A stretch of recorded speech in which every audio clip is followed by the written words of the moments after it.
हा मग अहो त्याला करेक्ट काय आहे ते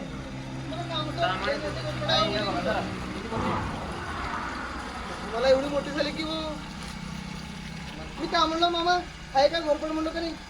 कसं म्हणलो चालतंय ना मी चाव ना बोच कर रे बोच करतोय बोच कर पकडली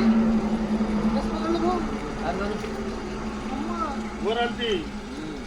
सगळ्यात म्हणलो मी संघाला असं सांभाळ. भाऊ लई मोठं घरपड आहे भाऊ मध्ये म्हणलो सांगा ए बघ बे इकडे ना सापच बरं दोन सापच बिलकुल मोठी आहे सापासाठी चालतो साप पळून गेला हिला मुंडी काढल्या हात घातला तिला घरून मी घेऊन जाऊ इकडे तुमचे ड्रायव्हर आहे हा त्यात